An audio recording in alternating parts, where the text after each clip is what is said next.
దేశంలోనే పోలీసు ర్యాంకింగ్లో దిగజారిపోయింది. ఈరోజు హింసల్లో, దాడుల్లో, దోపిడీల్లో, అబద్ధపు ప్రచారాల్లో తెలుగుదేశం పార్టీ ఫస్ట్ ఉందన్న విషయం అందరూ కూడా చెప్తున్నారు. సర్వేల్లోనే తెలుస్తుంది. ఇంకైనా సిగ్గు తెచ్చుకొని రాబోయే 3 సంవత్సరాల్లో అయినా ప్రజలకు ఇచ్చిన హామీలను నెరవేరుస్తూ, అభివృద్ధి చేస్తూ, ముఖ్యంగా మహిళలకి రక్షణ కల్పించండి అని కోరుకుంటున్నా. శ్రీశక్తి అని పేరు పెట్టుకోవడం కాదు, మనని కన్న మన తల్లికి గౌరవించినట్టే ఈ రాష్ట్రంలో ప్రతి మహిళని గౌరవించి మహిళా సాధికారత దిశగా మీరు అడుగులు వెయ్యాలి. అవి వదిలేసి మీరు ముగ్గురిని కనండి 30,000 ఇస్తా, వాళ్ళకి నలుగురిని కనండి 40 ఇస్తానని పిచ్చి మాటలు, దిగజారుడు మాటలు మాట్లాడద్దు. పేదవాడేమో ముగ్గురిని గనాలంట, నలుగురిని గనాలంట. నువ్వేమో లింగులిట్టుకని ఒకడిని గంటావు, నీ కొడుకు లింగులిట్టుకని ఒకడు గంటాడు. డబ్బున్న మీరేమో రెండో వాళ్ళని గనరు, డబ్బు లేని వాళ్ళు ముగ్గురు నలుగురు గనాలా? 30,000తో వాళ్ళ జీవితం అంతా కూడా వాడి తిండికి, వాడి బట్టలకి, వాడి చదువుకి, వాడికి ఒళ్ళు బాగాలేకపోతే వైద్యానికి అన్నిటికీ సరిపోతుందా? అమ్మఒడి ఇవ్వు, ఫీజు రియంబర్స్మెంట్ ఇవ్వు, స్కూల్లో ఇంగ్లీష్ మీడియం తీస్తావు, ట్యాబులు తీసేస్తావు, సిబిఎస్ఈ సిలబస్ తీసేస్తావు, ఐబీఎస్ తీసేస్తావు. ప్రైవేటు స్కూల్స్కి పోవాలన్నా, ప్రైవేట్ కాలేజీకి పోవాలన్నా పేదవాడికి ఎలా కుదురుతుంది? ఆరోగ్యశ్రీ తీసేస్తావు, హాస్పిటల్లో మందులుండవు, మాత్రలుండవు, ఇంజక్షన్లు ఉండవు. పోయి ప్రైవేటు ఆసుపత్రిలో పోతే ఎక్కడికి సరిపోతాయి 30,000, 40,000? మీకైనా తల తిరుగుతుందా లేదా చిన్న మెదడు చితికిపోయిందా? ఒక సీఎంగా మీరు చేయాల్సిన వెల్ఫేర్ డెవలప్మెంట్ చేయకుండా పనికిమాల సలహాలు ఈరోజు ఆడవాళ్ళకి ఇస్తున్నావు. ఆడవాళ్ళు ఎంతమందిని కనాలి అనేది వాళ్ళ ఇష్టము, నువ్వెవరు చెప్పడానికి? కనీసం ఈరోజు రాష్ట్రంలో కడుపు నిండా అన్నం తినలేని పరిస్థితి. నిత్యావసర వస్తువుల ధరలు ఎలా పెరిగిపోతున్నాయి? పెట్రోల్ డీజిల్ ధరలు ఇప్పుడు మళ్ళీ పెంచావు, ఇప్పుడు మళ్ళీ నిత్యావసర ధరలు పెరిగిపోతాయి. ఒక పక్క రైతులకు మద్దతు ధర లేదు, కానీ కొనాలి అంటే ప్రజలకు మాత్రం ఎక్కడ ధరలు అందుబాటులో లేదు. జీతాలు పెంచవు, నిరుద్యోగులకు ఉద్యోగం ఇవ్వవు, నిరుద్యోగ భృతి ఇవ్వవు, ఏ వెల్ఫేర్ స్కీము డబ్బులు ఇవ్వవు.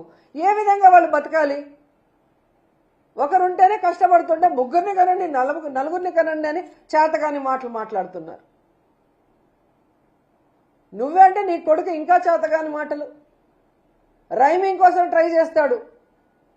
జగన్మోహన్ రెడ్డి గారు 10th క్లాస్ పేపర్లని ఎత్తుకుపోయాడంట. ఈ ముద్దపప్పు పక్క నుండి చూశాడా ఎత్తుకుపోతుంటే? లేకపోతే ఆ పేపర్లు అందించాడా? ఏం మాట్లాడుతున్నాడు? ఆల్రెడీ ఇలా మాట్లాడిన దానికి గతంలో జగన్మోహన్ రెడ్డి గారు మీకు దిమ్మ తిరిగిపోయేలాగా ఎక్కడ చదివాడు, ఎంత మెరిట్తో పాస్ అయ్యాడు అనేది స్పష్టంగా చెప్పారు.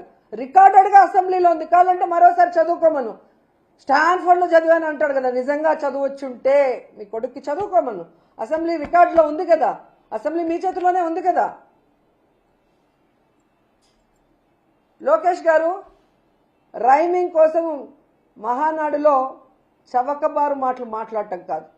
మీకు దమ్ము ధైర్యం ఉంటే మీ చదువు గురించి, మీ సంస్కారం గురించి కోలా కృష్ణమోహన్ గారు చెప్పిన నిజాల్ని ఆ మహానాడులో డిజిటల్ స్క్రీన్ మీద ప్లే చేసే ధైర్యం మీకుందా, దమ్ముందా అని అడుగుతున్నా. అది మీరు వేయండి.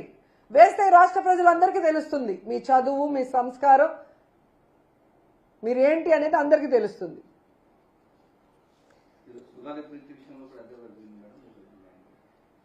మళ్ళీ పెద్ద బిల్డప్ మాటలు. నేను రాజశేఖర రెడ్డి గారిని చూశాను, నేను జగన్మోహన్ రెడ్డి గారిని చూశాను, నేను ఎవరికీ భయపడినని. జూమ్లోకి కొడాలి నాని వంశీ వస్తేనే భయపడి పారిపోయి ప్యాంటు తడుపుకున్న నువ్వు ఎందుకు నీకు బిల్డప్ మాటలు చెప్పు? ఢిల్లీలో జగన్మోహన్ రెడ్డి గారి దెబ్బకి మీ పెద్దమ్మ పురంధేశ్వరి గారితో 1 నెల తిరిగావు, అందరి కాళ్ళు పట్టుకొని, అమిత్ షా కాళ్ళతో సహా. నీకెందుకు చెప్పు బిల్డప్ మాటలు? నాకు అర్థం కావట్లేదు. ఈరోజు మాటలు తగ్గించుకోవాలి. విద్యాశాఖ మంత్రిగా 100% ఫెయిల్యూర్. మీరు 100% ఫెయిల్యూర్. మళ్ళీ ఏంటో బోత్ ఆర్ నాట్ సేమ్ అని మీ మామ మాటలు చెప్తావు. నిజమే, జగన్ గారు మీరు బోత్ ఆర్ నాట్ సేమ్. ఓటమి ఎరుగని ధీరుడు జగనన్న. కానీ నువ్వు మొదటిసారే కంటెస్ట్ చేసి ఓడిపోయిన వాడివి. Both are not same. కూటమితో అందరి కాళ్ళు పట్టుకుంటే గాని ఎమ్మెల్యే కాలేని వాడివి నువ్వు. కానీ తన సొంత సత్తాతో 151 మంది ఎమ్మెల్యేలను గెలిపించుకున్న మొనగాడు Jagananna. Both are not same. YSR ఆశయాల కోసం పుట్టిన పార్టీ వైఎస్ఆర్సీపీ పార్టీ. కానీ వైస్రాయ్ హోటల్లో వెన్నుపోటులో నిలిచిన పార్టీ మీ party. Both are not same.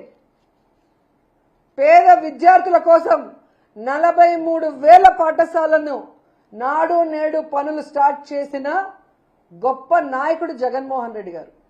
కానీ 2 సంవత్సరాల్లో ఒక్క బిల్డింగ్ కి కూడా పూర్తి చేయలేని దద్దమ్మ నువ్వు. Both are not same.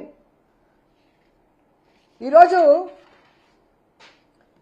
CM అయిన 3 నెలల్లోనే 130,000 మందికి మెరిట్లో ఉద్యోగాలు, ప్రభుత్వ ఉద్యోగాలు ఇచ్చిన గొప్ప నాయకుడు జగన్మోహన్ రెడ్డి గారు. కానీ 15,000 పోస్టులు డిఎస్సి పరీక్షను కూడా మెరిట్లో చేయలేక లీకులు చేసి అమ్ముకున్న పనికిమాలిన నాయకుడు నువ్వు. Both are not same. అలాగే ప్రభుత్వ పాఠశాలలో సిబిఎస్ఈ, ఐబీ, ఇంగ్లీష్ మీడియంను తీసుకొచ్చి పేద విద్యార్థులు కూడా ఐక్యరాజ్య సమితికి వెళ్లి వేదికల మీద మాట్లాడగలిగే స్థాయికి తీసుకువెళ్లిన నాయకుడు జగన్మోహన్ రెడ్డి గారు. కానీ నువ్వు వచ్చిన వెంటనే సిబిఎస్ఈ, ఐబీ, అలాగే ఇంగ్లీష్ మీడియంని, ట్యాబుల్ని అన్ని తీసేసి కనీసం ఆ పేద విద్యార్థులకు మంచి తిండి కూడా పెట్టలేకుండా వాళ్ళ చావులకు కారణమవుతున్న వ్యక్తి.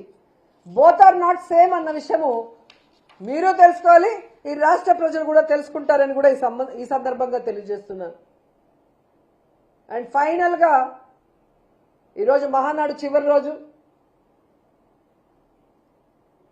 మనందరికీ తెలుసు ఒక అక్క ఉంది, అనితక్క, హోమ్ మినిస్టర్. ఆమె హోమ్ మినిస్టర్గా తన బాధ్యత కన్నా నాటకాలు వేయటం, డాన్సులు వేయటం, పాటలు పట్టడం, అని అరవటం, గన్మెన్లు లేకుండా ఎలా తిరగటం, ఇవన్నీ మనం చూస్తున్నాం. అవి కాదు చేయాల్సింది.